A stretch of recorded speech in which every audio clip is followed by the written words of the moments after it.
Ouais, si. Monsieur? Ouais, non. Difficile de les interpeller. Il nous faut les motards parce que c'est plus simple. Mais la commissaire Leblond n'a pas dit son dernier mot.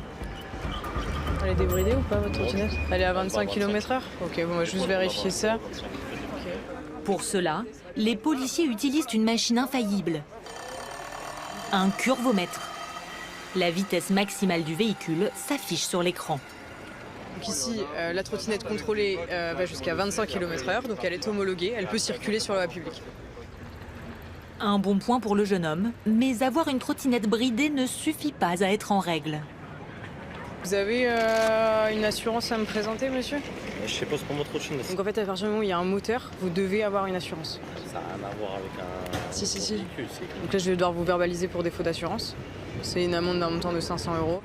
500 €, soit presque autant que pour la même infraction avec une voiture. Défaut d'assurance. 61-63. 61-63. Ouais. Ok, merci. Sauf qu'avec les trottinettes, Monsieur il suffit d'un instant d'inattention Tire en fait. pour que le contrevenant prenne la poudre d'escampette. Les motards de la police ne parviendront pas à le rattraper. Bonjour. Mais pour les policiers, la pêche va finir par payer. Elle roule à combien? Mais là, elle n'est pas débridée. Ça dépend de quoi? 25? Quoi qu'en dise le conducteur, la machine, elle, ne trompe personne. Jusqu'à 57 km/h en vitesse de pointe. Si elle roule à plus de 25, elle est débridée, votre trottinette, monsieur. Et la trotte, elle est comme ça. Elle roule jusqu'à 55 km/h. Pour cette fois, la trottinette débridée terminera sa carrière à la fourrière. Et lorsqu'on organise donc ce type de contrôle, on va contrôler des trottinettes qui vont jusqu'à 90 km/h. Donc je vous laisse imaginer les dégâts que cela peut causer.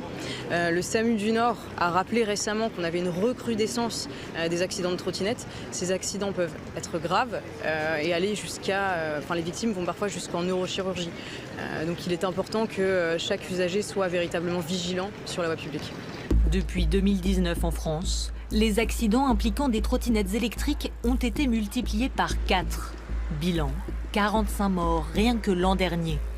Face au danger de ces engins, la mission du commissaire Leblond et de ses collègues est loin d'être terminée.